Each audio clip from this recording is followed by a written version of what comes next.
What's up, YouTubers, motorsport fans, MMA fans? Back for my UFC 113 predictions. I'm going to get right to it. I'm not going to do the preliminary card this time because I'm real interested in the main card, so I want to be able to go more in depth on it. But I still do the preliminary card predictions. YouTubers, it's going to be over there in the description part. Buddha Sporters, it's going to be down there in the article that I'll write later below. So jump right into it. Alan Belcher versus Patrick Cote. It's a very intriguing fight. Both these fighters are real similar. Belcher's a Muay Thai Brazilian Jiu-Jitsu fighter with a 15-6 record. He's coming off a TKO win over Wilson Gouveia, and he's 3-1 in his last 4 fights. His last 3 fights, he's won Fight of the Night twice, Submission of the Night once. He also has a notable win over Dennis Kang, Ed Herman, and Jorge Santiago. He's fighting Patrick Cote, who's a boxer, Brazilian Jiu-Jitsu artist, with a record of 13-5. He trains with his good buddy GSP and sometimes Mark Delagrati. He was on a 5-fight win streak before losing to Anderson Silva at UFC 90. Those 5 fights include wins over Kendall Grove, Ricardo Almeida, and Scott Smith. Now, Cote's got the issue of ring rust, and the fighters are real similar. I think that there's going to be a lot of engaging in the clinch. I don't anticipate this fight going to the ground. If it does, I imagine it'll be back up to the fight with a scramble or two. Excuse me, back up to the feet with a scramble or two. I really want to pick Cote in this fight. I'm not scared to go against the grain. A lot of people think he's going to show some ring rust, but he trains with an extensive camp and a real good camp, and he's got heavy hands. And no matter how long it's been since you fought, if you got power, you got power. So I think that they're going to engage in the clinch, probably break away sometime in the 2nd round, and Cote's going to catch him with one of them hammers. Patrick Cote, 2nd round knockout. Kimbo Slice versus Matt Mitrione. Kimbo Slice is a brawler. I'm not going to give him any type of martial arts credit because he's not a martial artist. And he's got a record of 4-1. Both these fighters competed on the most recent season of The Ultimate Fighter, the heavyweight edition.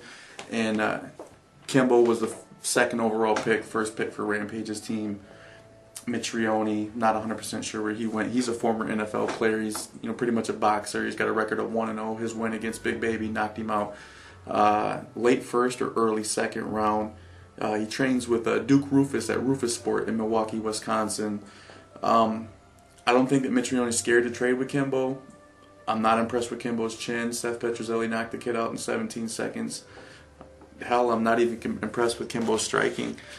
I think Matt Mitrione's got the length, and the thing is, if you go in and fight in Kimbo and you're not scared, it's a good chance you're not going to beat him. Houston Alexander was scared. Abbott, Bo Cottrell, they were scared. Ray Mercer didn't see the fight. He probably was scared.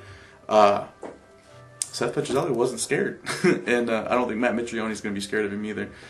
I predict that Mitrione's going to sit there and bang with him, and he's probably going to TKO him in the 2nd round. Jeremy Stephens, Sam Stout. Once again, another fight where the fighters are real similar.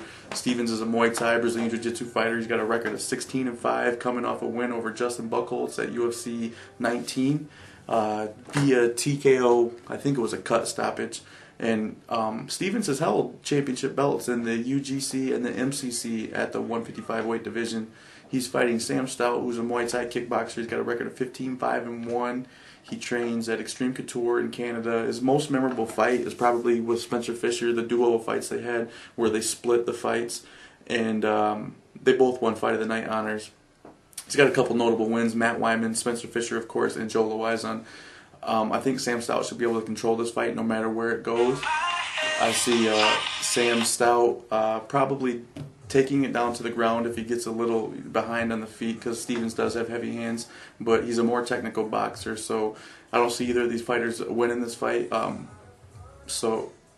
via stoppage. So I'm going to go Sam Stout, unanimous decision.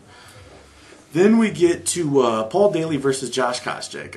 Paul Daly's a Muay Thai fighter. He's a boxer. He's got a record of 23-8-2. Daly's a veteran of Elite XC, Cage Rage, Strike Force, Pancrase, Cage Warriors, and a bunch of smaller organizations. He's on a 4-fight win streak. All of them are by KO or TKO. He's got wins over Martin Kampman and Dustin Hazlett in the UFC. And, He's a devastating striker. That left hand is vicious. Probably got the best, single punch in MMA. He's fighting my boy Koscheck. Koscheck's a boxer wrestler. He's coming off the submission win over Anthony Johnson. He's got a record of 16-4. He's a brown belt in Brazilian Jiu-Jitsu. He fights out of AKA with Cain Velasquez, Fitch, and Swick. He's a national champion wrestler, in Division I. He's got wins over Anthony Johnson, Frank Trigg, Chris Lytle, Dustin Hazelett, Diego Sanchez, just to name a few. He's got the vicious KO with Yoshida at the Fight for the Troops.